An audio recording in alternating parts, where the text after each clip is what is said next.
real estate, give us a deep dive into what they're using for tools, how they win listings, where they're getting their business from. Today, we have two guests, both Lair agents. One is Sara Lyman from our Athol, Massachusetts office, and the other is Ashley Ouellette from our Wellington, Florida office. Welcome to both of you. Sara, let's start with you. If you could give us a little background, where you do business, how long you've been in the business. Tell us a little bit about your real estate career. So my real estate career started in 2000. I'm a real estate agent in North Central Massachusetts. I basically handle anything from Groton to Western Mass down into Amherst, the 5 college region. I was graduating UMass Amherst with a bachelor's degree in education, and my next door neighbor had his real estate license and said, "Hey, you should really try real estate." I had gotten offered a job teaching and found out I was pregnant with my daughter, and I just didn't want to go to work full time starting my family. And I got into real estate, and almost 23 years later, I haven't looked back. And my career has been really, really good to me as a businesswoman, as a mom. It's molded me into, the woman I am now, and definitely influenced how I raise my children. And I met Stacy as a Remax broker in 2007. And in 2020, I think her and I had started some conversations about partnering up together and us going over. And then we finished those conversations in 2022. And now I am a Lair agent, and everybody from hometown, now powered by Lair, is just so excited to be a part of this amazing brokerage. Awesome. And we are super excited to have you guys. With that, let's hear a little bit about you, Ashley. Ashley is out of our Wellington, Florida location. Welcome, Ashley. Hey, so I have been in the business just about going into my 28th year. My father was a real estate agent, broker, big broker in the Ozarks in Missouri. Had been a farmer previous, retired, big farmer, and then a big broker in small towns.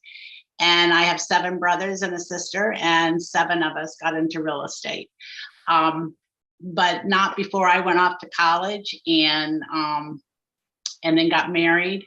And I planned on having my 5 kids and do like my mother and be over there at the candy stripe of the hospital and take care of serving others. And that's what my dad had always, taught us, my parents, is to serve others. And I came back and moved to my hometown from the Poconos and Teaneck, New Jersey. And I went back to the Ozarks with 2 of my children. I have 4, and worked at a radio station and was doing the kids. And my again, everybody was in real estate in my hometown, my family, and it's a small area. And I was like, but I was watching my sister-in-law do it, and I was just like, damn, I could do that.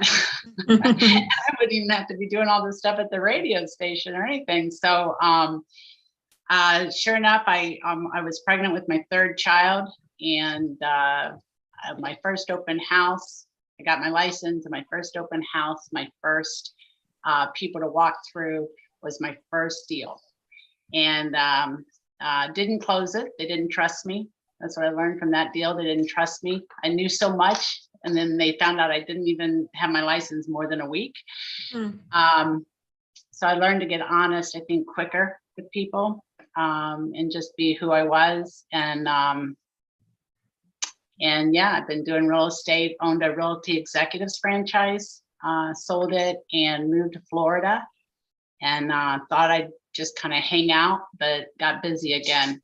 And I have 4 kids, 5 grandkids, and I do share with people. And I'm going to just point over to my little Emily.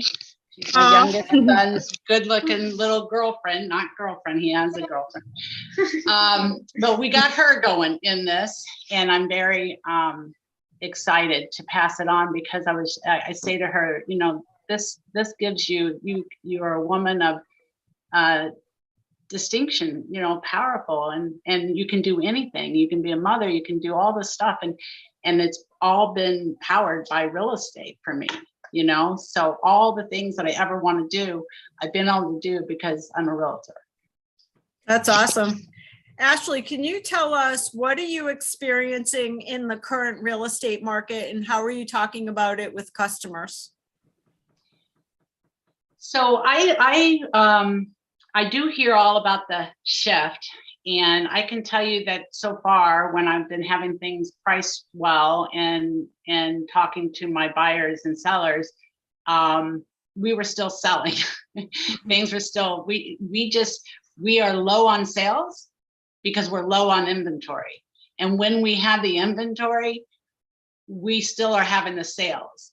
And though it is not what it was last spring, I went up against people who had 47 offers on the table, and I was the 47th offer of, and getting the buy. We're not in that, like you said, with the no inspections, no appraisal, no anything, cash.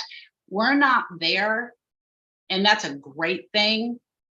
But the sellers are still not having to do a lot of compromise. They're still getting to stay in their properties. They're still, what makes sense. If you need to move, you need to move. And if people are still buying and selling. And if you look at the numbers on a chart from last year to the year before and to now, I had a listing that I was going to list. I share this all the time, but I had a listing I was going to list in September, August of 2021 for $599. In January, they didn't list. In January, I went to list it, and we got up to like 600,000, and we didn't list it. And in April, I got the listing and we didn't even put the number in. We were just like, okay, it's going to be 680. And then I went on vacation, came back, and we went on the market at 760. Wow. We sold it at 720.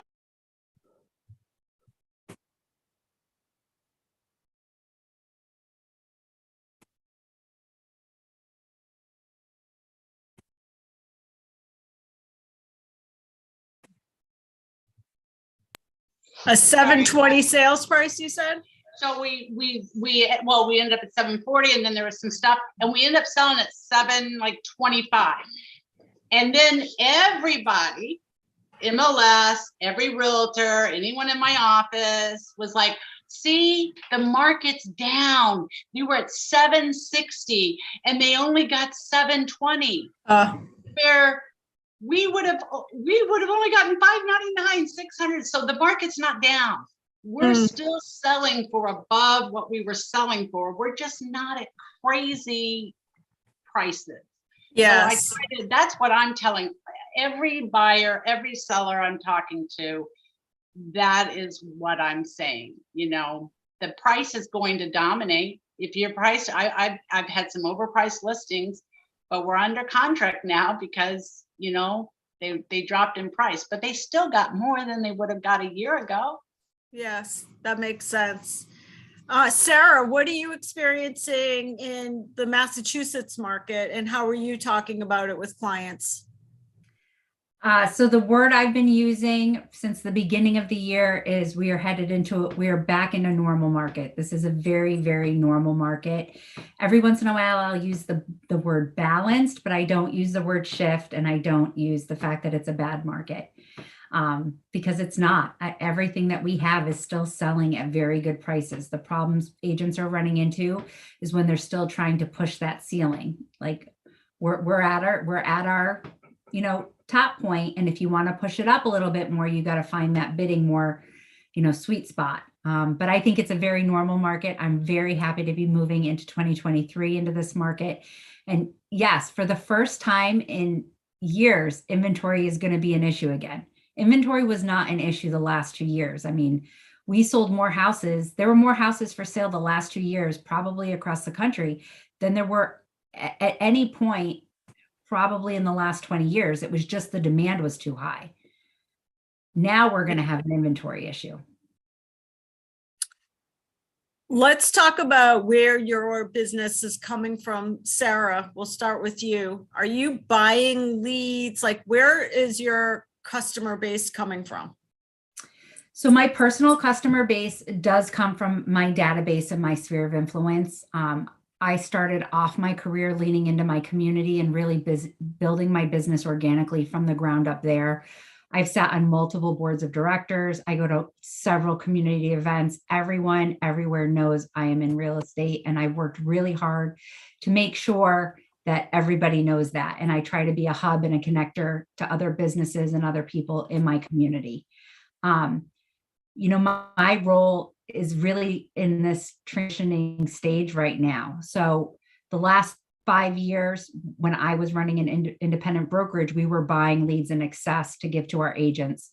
But I quickly realized that unless you're really good at converting those, you're not spending your money in the right places. So I don't buy leads anymore. I don't buy leads to hand out to my agents anymore. I just am really working my database and working on agent to agent referral sources. Okay, what's very interesting, we'll go to you now, Ashley. You guys have very similar career paths because you both owned brokerages, and you guys are both very involved in your communities. And I don't think it's by accident that you guys are also high performing real estate agents. Ashley, can you talk a little bit about where your business comes from? So in the last 3 years, I think I have sold outside of my known fact people like 5 sales. I only, I moved down here with knowing nobody. There was, one older couple to Palm Beach County, but it is organically, starting over. And for my own story, I had my own disaster of life that happened in 2007 along with the housing crisis, and it all just kind of went together. So I look at this as a second time of a third time. And so 2012, and then moving forward in the last 10 years has been really that database. I was just sharing with Emily. I feel like I'm just repeating the same things because I'm trying to get her up to speed, and I really know she's going to just be a rock star. And I just, really, that's what I look for my own business. So where I'm getting that is that I got to remember she's got to build that. She's got to build that organically. In the community, everyone knows I'm in real estate. Whatever I do, they know that. I got to ask for the business though. And I do that through the database, but not by, spamming them with stuff. Yes. Like giving them information. What do they call it? The proposition, just giving them good stuff, reminding them about the tax, our homesteading, our property taxes and things that are going to come out at the end of the year. Just doing things that just make it that I'm about real estate. You got questions, that's where my business comes from. But the database makes that happen. It makes that happen. And it seems organically to me. I'm always like, oh my God, they called me. I haven't talked to them in 3 years, but they've been seeing, Yes. So first of all, what database are you using? Does the database do a marketing, like it's email marketing for you? How many people do you have in your database?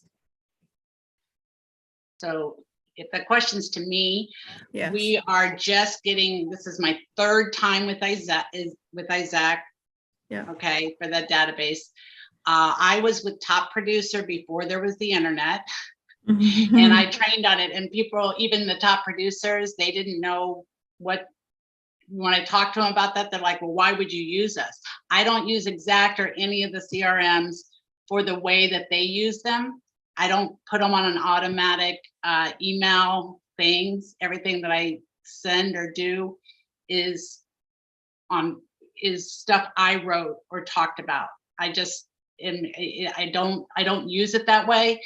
But I am, when you ask about our one thing, I write 2 thank you notes out every day. That's my one thing. I there is something to be thankful for, and there's something to send it out to. And, you're going to get a card from me, and if you don't, then I haven't seen you for a while, but just things have to go out my database that way.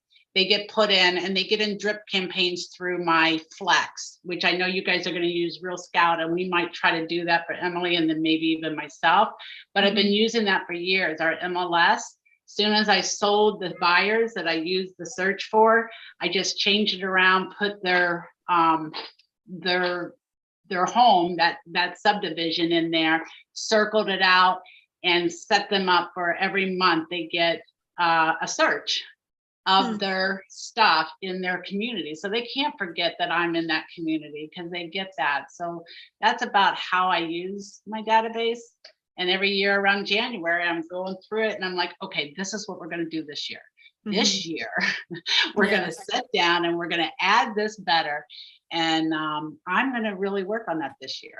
I have a lot of work to do to be able to help mentor better.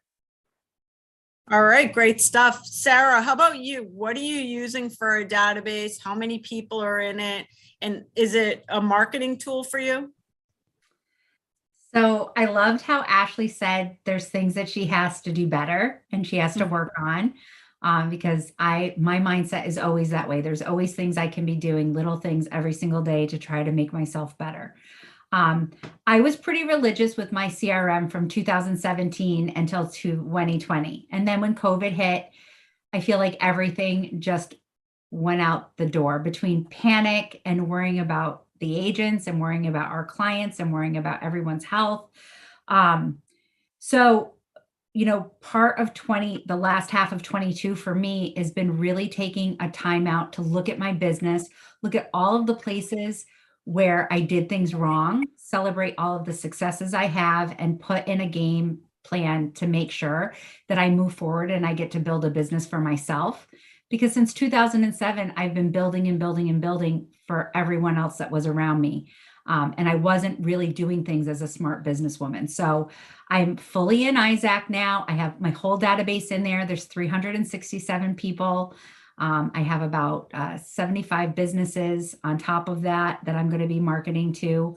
And then just really learning how to use it to the best of my abilities, because I'm not the type of agent that will go out and buy pens or buy magnets, but I love to buy into programs, and sometimes I don't use them the right way. So the last quarter of this year has really been looking at the things that are working for me, the things I enjoy using that are fun for me, and getting rid of everything else. All right. Question on when a lead comes to you, let's just say it's a buyer lead. How is that lead typically getting to you? Like, are you getting it online, or is it somebody calling you? How long do you take to respond? And what is the process once you speak to somebody? I find a lot of my leads right now are coming in from Facebook messages. I also get a lot of text messages or from past clients. So one of the things I was doing before that Sergio has really been helping me with, because this system worked great for me, is the second anything comes in, whether it's a past client, somebody from my sphere that says, hey, so-and-so would love to work with you on buying a house, I immediately ask for that person's contact information. I do not wait for them to give that person's contact information to me, or to give it to, Jane Bananas, who's going to call me someday. I ask for information. I get that in. I preferably ask for an email address, but if I have a phone number, I make a call. And then I explain to them that I'm going to be sending them an email link. And in that email link is going to be an intake form. And for me, at the level of business that I was doing myself, plus managing for the other agents in the office, that intake form became critical for me, because it was a way for me not to let things slip through the cracks and to be able to track my business better. Okay, so the intake form is basically a Google form, and it will email you that this person has filled it out. What happens if they don't? How are you making sure you don't lose that customer, that you stay on top of it? Do you have a system in place? Yeah, so I have, I basically, every 3 days, I reach out in one form or another. I either call, I text, or I email, or I send a social media message to them and just remind them of that. I, on average, I work with probably less than 5 buyers a year. Most of my buyers in the past several years, I've been referring out to other agents. So when the leads come into me and they're seller leads, for the most part, they're very, very warm leads who already know that they're going to work with me. Okay, great.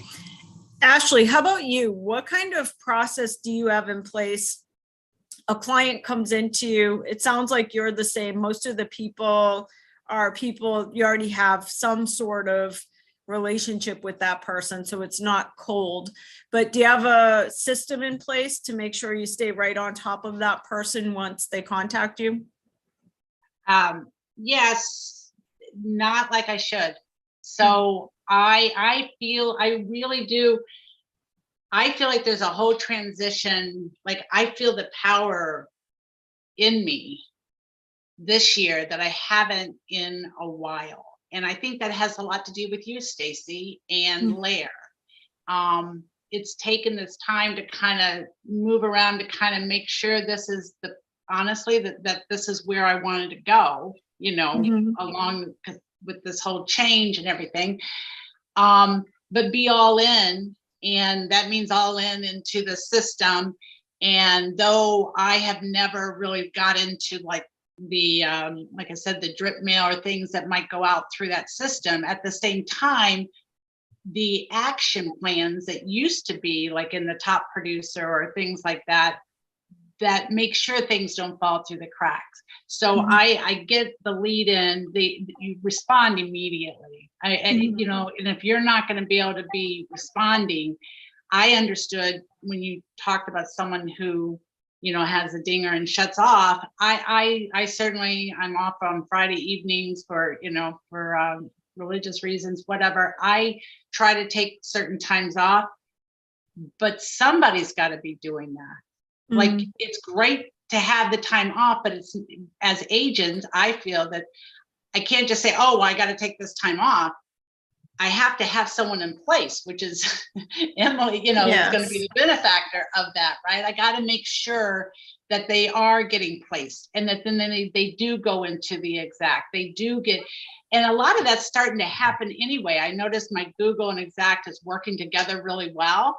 So they're already getting put in there, but I still have to, I think, go back in and put who they are, like if they're a vendor or whatever. So there's a lot of cleanup to do, I think, on this end to make sure that people don't go through the cracks. But right now, the access, I have someone who's taking my place when I'm not there for that immediate response. Gotcha. Let's talk, Ashley. I know you do some unique marketing, such as I know you have a magazine. Tell us what the magazine is about, what other types of marketing you do, and how do you protect yourself as an agent? Because there's just so many different things to subscribe to. How do you make sure that you don't subscribe to something that either doesn't work or you just don't use?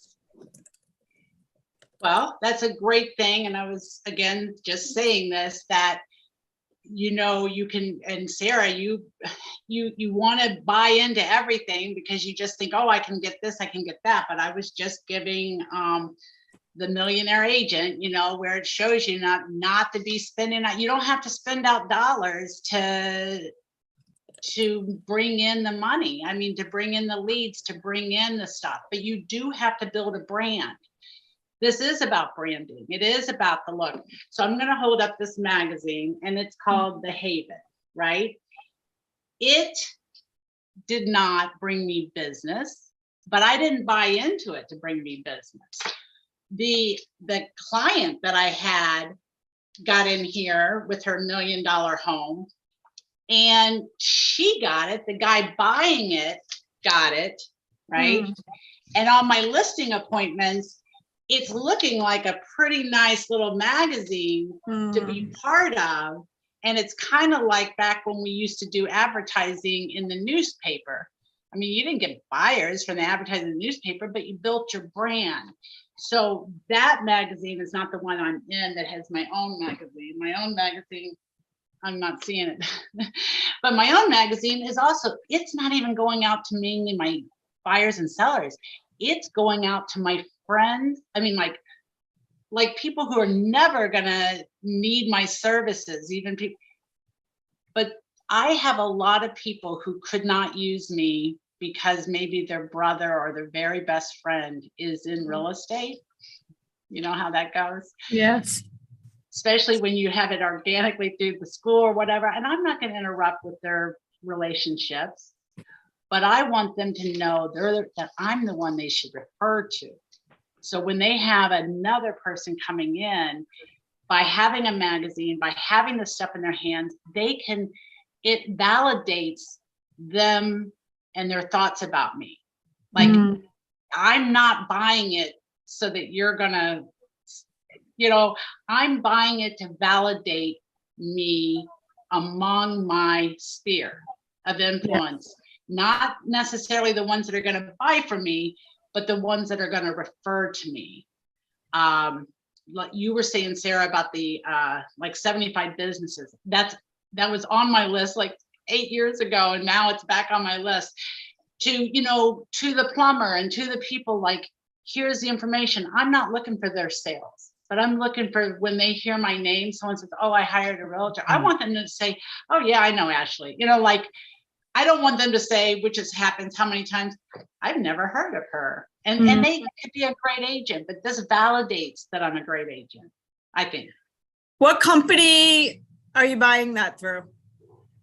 That is the American Media. If you give me a second, go on to Sarah. I will pull it. I will get it. Okay, awesome. Sarah, talk about what you're doing. What kind of guerrilla marketing are you doing to stand out in your business? I was really lucky to deep dive into social media here in the North Quabbin marketplace before really anybody else was. So I have a pretty decent following from that. I'm really leaning into videos more and more and more. I was uncomfortable on video at first, and then I do have a real estate coach, and they challenged me to do 30 days, 30-second videos consistently all in a row. And so I took that and I did 28 days, 28 questions. And I've done that now for the last 4 years. I do it in February. And that was a lot of fun. It was an easy way to hold myself accountable for every day being able to post videos. I'm upping my game in, property marketing, doing videos on most of my properties, doing some talking pieces in that. Sunday, I'm meeting with a videographer, and I'm going to be doing video segments on all of the 9 towns in the North Quabbin, trying to elevate my YouTube channel a little bit that way. And then at the end of the year, I don't necessarily have a geo farm. I do and I don't. I have areas that I market to, just not consistently enough. But I do a year-end wrap-up postcard, and I do that for social media, and I do print cards that I've been mailing out to the same areas, the same streets, the same owners for the last 5 years now. And it's basically the stats in the towns that they live in. And I picked those owners specifically for areas I want to sell in, or for homeowners that have owned their home for a very long time. People will likely over the next 5 years be selling.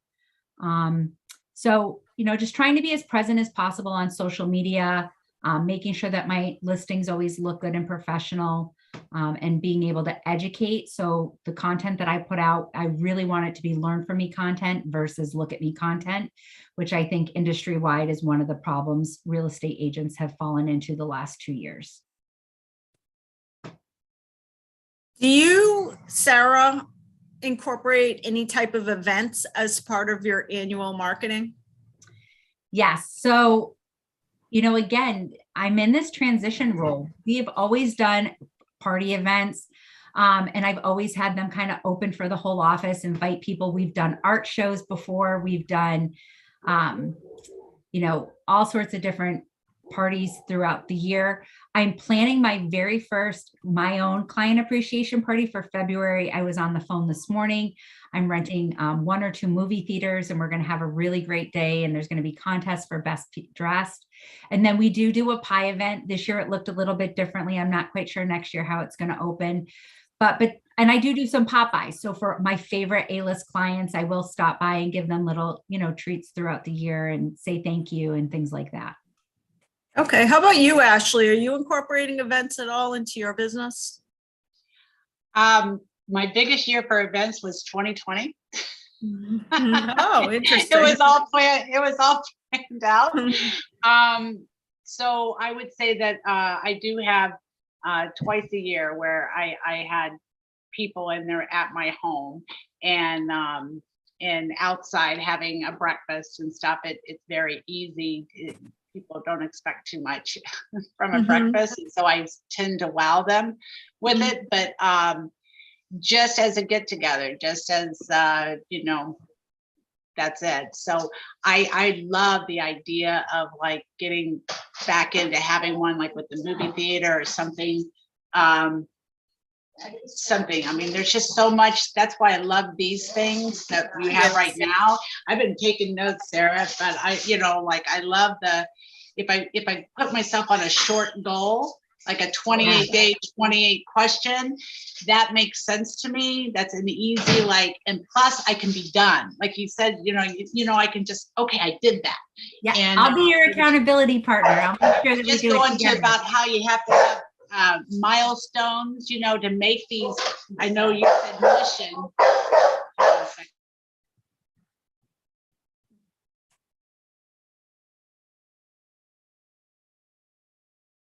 Oh my God. Oh my God.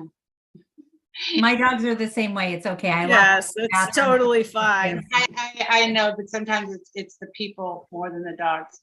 Especially when you tell them you're going to be doing something between 1 and 2. Please don't come through the front door. But anyway, I'm sitting here with these ideas, and there's a lot of stuff on paper. But the milestones to get us to what you said, mission statement, but goals. The milestone is like making this plan. Just one of those things is going to add to my sociability, the impact that I'm going to have, and it's always coming up with something that makes it, again, what am I doing? Like on the social media, I'll talk about something, but it's going to be, there'll be a listing on there, but it'll be more about something else. And I think that I love that 28-day thing, because that just sounds doable.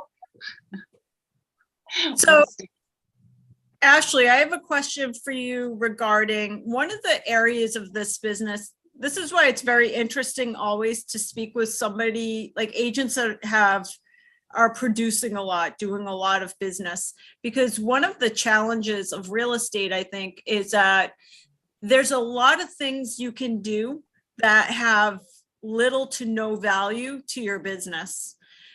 How do you make sure that your day is spent working on things that are going to move your business forward?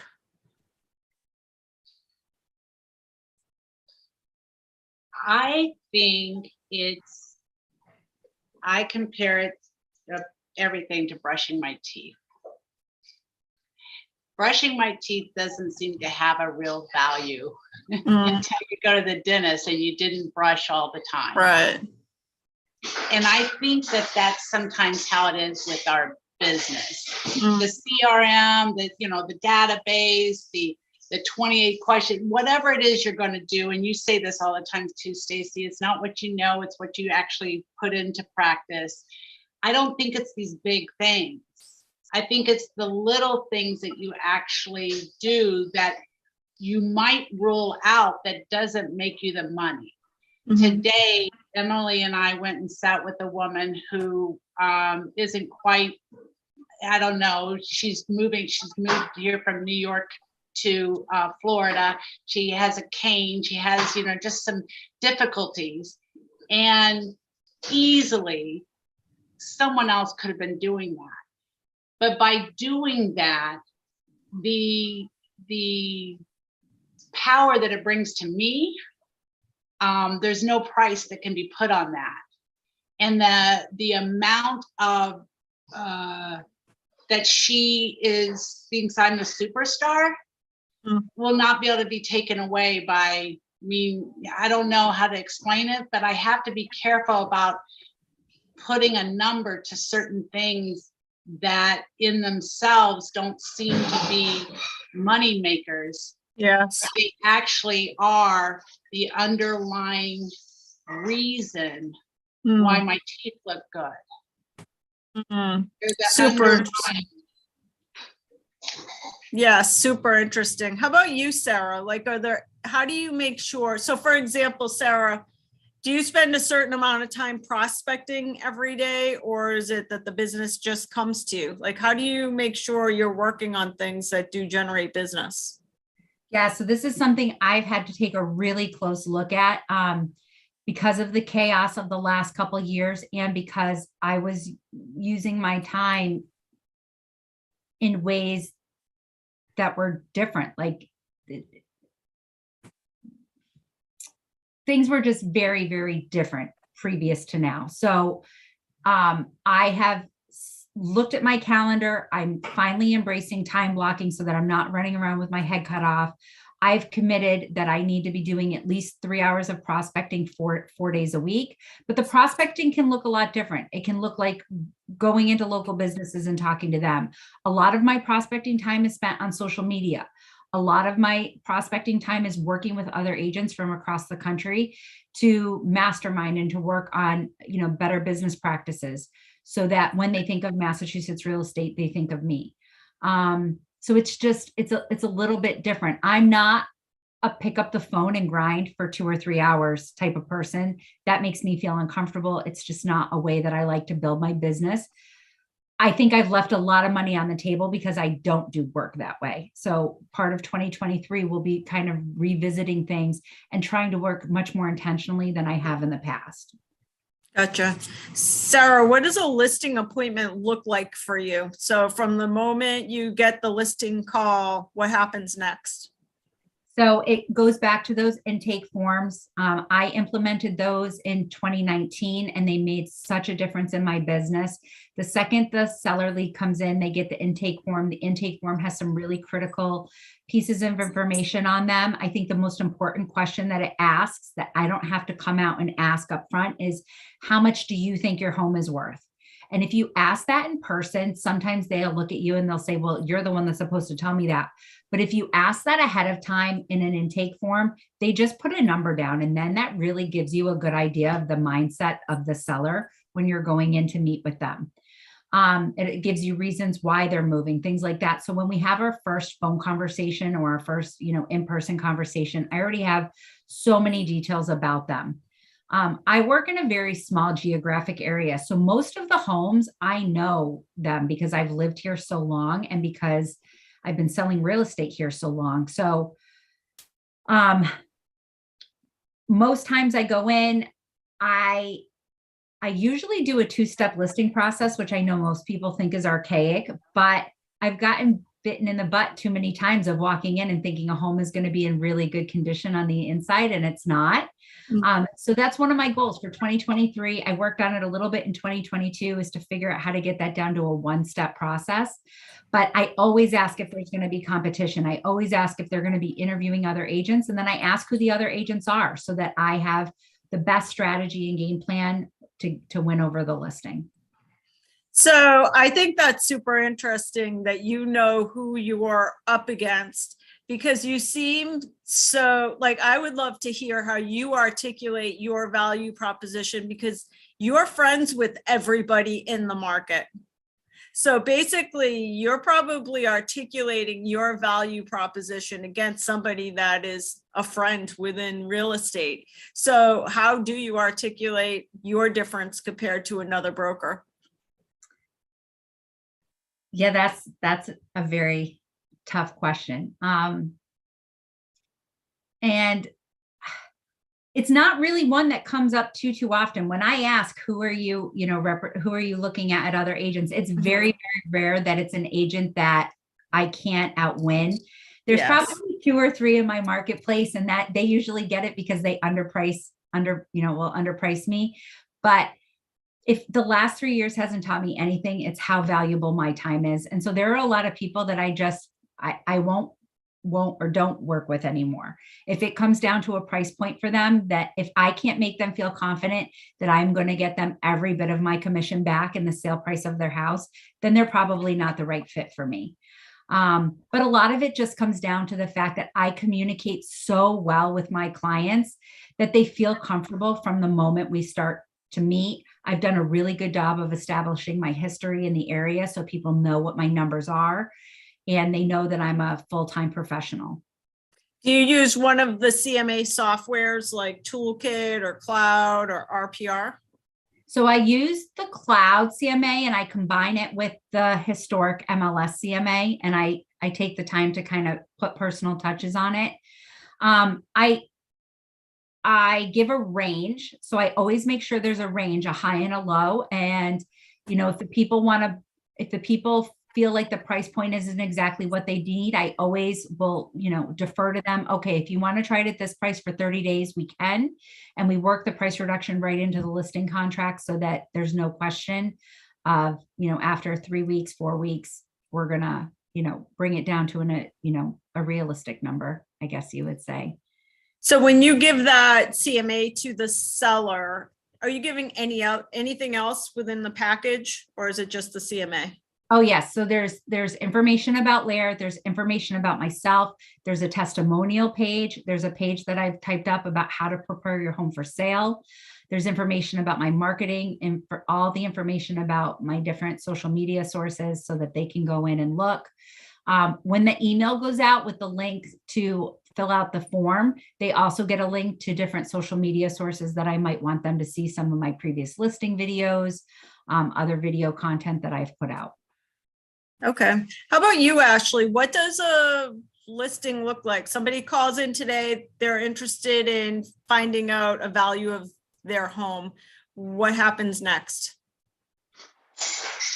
So usually it's somebody that I know or I've been referred to. So I'm not really asking about other competition, though. If someone called me out of the blue, I do ask that, because I think it is important to know if other people are going or whatever. I immediately, the stuff that's asked on Sarah's intake, I do ask up front, like why, just the basic questions of that phone call. I understand maybe I called them because someone said, hey, they need to list their house, their mom died, whatever. Why, when do you need to sell? Do you know how much you owe on it? I mean, all those old basic questions about the real, that we used to learn to ask. But also, how much do you think it's worth? What do you think? I want to, and usually they'll say, I don't know, but they will say, but such and such sold that's very similar to mine. And then they'll give like maybe 2 or 3 of those. And so you kind of get the idea of where they're looking at. I too am not, I've never been a one signer. It's not in my personality to do that. I mean, I there's something about, I'm not saying it could never be. And you do talk to people who want all the facts, so I'm going to come in with a lot of information to make them happy with it. But one of the things I say to almost anyone that I'm talking to, listen, we're not signing anything today, even if you wanted to. I'm not bringing any documents. I'm not, I'm going to leave you with the listing agreement so you can see. It's not going to be filled in, so you can see it for what it looks like. I leave them with a copy of the once they sign the listing, I leave them with a copy of the contract that they'll be signing when their buyer comes, so that we're not negotiating a contract, so they've seen all this information. But on the listing itself, I've come in with those, I use RPR. So after I've hung up and I got their information, I go immediately to Papa, which is our property appraiser's website. I pull up that information. I go next to RPR. I type in their address and I just let it put out a report and just as it is. And we know how far it can be off, if you live in the Polo Club or across the street, not in the Polo Club, And then I go to the MLS and then I kind of add all of that. I already have an idea too. You're in this market, you know your market, right? and then kind of pull all those numbers together. And then when I go to them, the idea is that you just don't know what their house, and people get, you know, you ask them, did you update? And right now, Florida agents, I mean, I don't care if the roof hasn't leaked ever. If you have a roof that's over 15 to 18 years old, the conversation is, your buyer is going to find out they're going to need a new roof to get their insurance. Are you ready to pay for that or put that into the, I mean, those are the big conversations that are going to come up this year that are pretty scary. That are pretty hard for a seller to hear. Their neighbor didn't have to put on a new roof. But the insurance, the roofing, these are big deals. The piping is now back into our markets for the properties that are selling. I can't say the word ever, but the polybutane piping, we have a lot of that starting to come out into the market from Devasta Products. They were the big builders here in the 80s and 90s for that. So anyway, it's an education process that I just feel like I'm not in there selling. Because honestly, when someone starts to grill me, I guess I'm just not that great at it. When people are grilling me, I already have decided I probably don't want to work with you. Mm-hmm. Yes. And, if you can't trust what I'm saying, I'm giving you good information. I'm talking to you, and I can understand not trusting me immediately. But once we are going through things, and then if you were to come back, I know one of your questions was going to be coming up about the price point. I lowered my commission because of my value of where I saw the housing prices and me reselling a house, the same house 2 years later, and I would have gotten double the commission, and I wasn't doing double the work. And that's when I changed my pricing, and that's for me, and that's just how I did it. But after that, I don't change it. I don't change it for you. I don't change it for anyone. This is my price, and that's the price I'm at. I'm comfortable with the price I'm offering, and I'm not lowering it. That's not even the point. And Sarah said it, if you don't feel that I'm going to get that back for you, but even outside of the money, I am going to be working with you to walk you through this transaction to make sure we end up on the other side of it whole, and there's a lot of things that can go on, because anyone can sell the house in these markets, but they sure can't walk you through it. So who do you want by your side? Ashley, do you have any technology that you can't live without? Well, the phone. I can't live without, there's some apps. I can't live without Cam Scanner. Okay. If you don't know what that is, it is simply a little app. You can have it for free. Once you are using it a little bit, you're not going to do the free version, but it's simply, you can scan anything, multiple documents, lots of them right there, and then into email, PDF, they've changed to Word. It's just a great document I use all the time. I use Pic Collage to make things. That probably is what I could be doing better with Canva or something like that. I really have to get to know Canva better, I guess.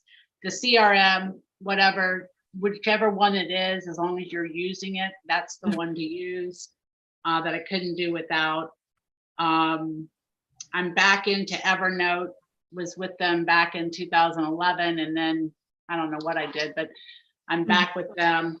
Those are, and the phone, you just have to have all that real estate, that RPR, your showing time, all of that has to be right there, that you can get to it.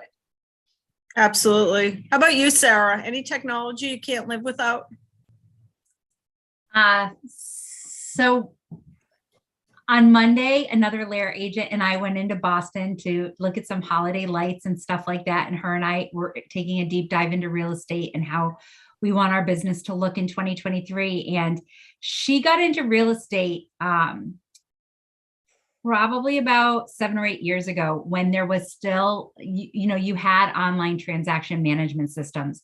But I can't live without Dotloop or some sort of e-signing thing. Like, for me, our industry has changed so much in the last 10 years with the amount of technology that we have to save time.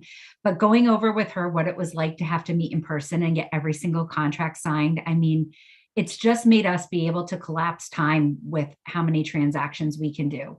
So I think any type of transaction management software that you're using, online digital signing, I still couldn't live without Adobe. I need to be able to manipulate different things or get rid of pages to email them quicker to people without having to print and scan.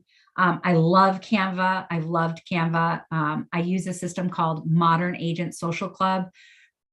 I was using it more for office promotion or team promotion. So if you have a team and you're looking for a way to, help find creative ideas to run that team, it's a great way to highlight the agents, highlight the properties, talk about your community.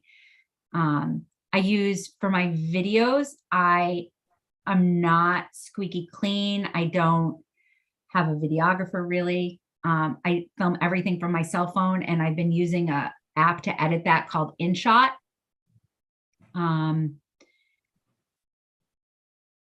Yes, Tammy had asked if we can make that Google Doc shareable. Yes, I will ask Sergio to make that shareable.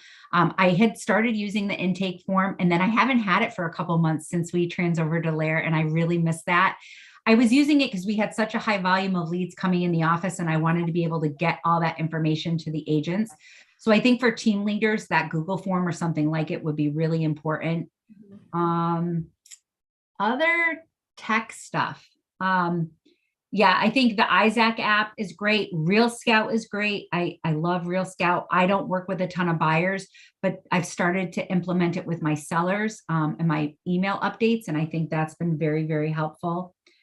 I think there's so much, I just can't think of it right now. That's awesome. I could see in the chat box that Sergio shared your intake form. I want to point out for anybody listening, if you go to lairagentservices.com and scroll down to our Google Docs section, you'll find buyer intake forms, seller intake forms, and general intake forms, which are great. You can customize those for like if you wanted to have a touchless open house intake form. I'll say one or two last questions for each of you.